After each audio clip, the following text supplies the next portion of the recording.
পরিবর্তিত হয়ে আমরা মনে করি বাংলাদেশে আর নতুন কোন ফেসিস্ট তৈরি হবে না। এদেশের মানুষ খেটে খাওয়া মানুষ, প্রবাসীরা বিদেশে থাকে, মাথার ঘাম পায়ে ফেলে দেশে টাকা পাঠায়। এদেশের সিএনজি চালক, ইজি বাইক চালক, তারা সারাদিন পরিশ্রম করে, কিন্তু এটা রাষ্ট্রের জন্য বড় ব্যর্থতা। কোনায় কোনায় বসে চাঁদা আদায় করবেন, এটা আর বাংলাদেশে হইতে দেয়া যাবে না। আমরা আজকে এই তিতাসবাসীর কাছে এই আহ্বানই রাখতে চাই, এটা আমাদের দেশ, এই আমাদের দেশকে কোন বিজাতিরা এসে পরিষ্কার করে দিয়ে যাবে না।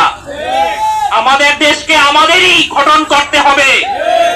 সুতরাং আগে আমরা এক কাপ চায়ের মাধ্যমে, একটু নাস্তা খাওয়ানোর মাধ্যমে, কিছু টাকা পয়সা দিলে আমরা কাউকে ভোট দিয়ে দিছি। সেই ভোট নেওয়ার পরে সে পরবর্তী 5 বছর আমাদেরকে এরকম বঞ্চনার শিকার করছে। আমরা আহ্বান রাখতে চাই, এখন থেকে আর কেউ এরকম চায়ের লোভে, নাস্তার লোভে, 2-4টা পয়সার লোভে আপনারা কেউ আর ভোট দিবেন না। ভোট একটা আমানত, এটা মনে রাখতে হবে। এই আমানতে যদি আমরা খেয়ানত করি, অতীতে আমাদের খেয়ানত করার কারণেই এই ফেসিস্ট আমাদের উপরে চেপে বসেছিল।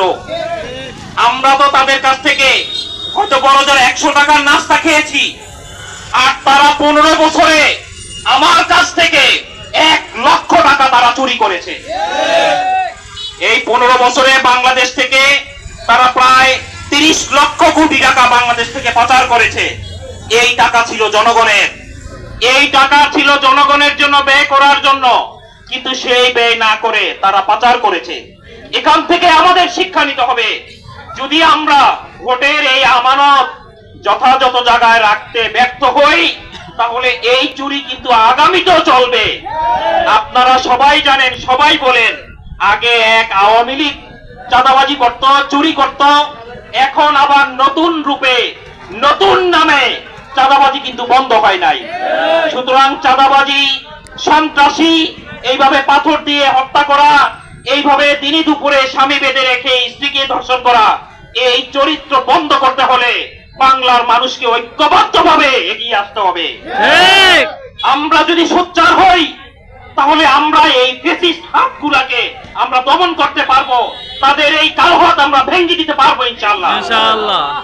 ইসলামী আন্দোলন বাংলাদেশ আমাদেরকে এই শিক্ষাই দেয়, নামাজ এবাদত যেমন এবাদত, জনগণের জন্য কাজ করা এটা তেমনই আবাদত। সুতরাং সকল মুসলমান ভাইয়ের প্রতি এই আহ্বানই থাকবে যে আসুন এদেশে ইসলামকে প্রতিষ্ঠা করার মাধ্যমে গণমানুষের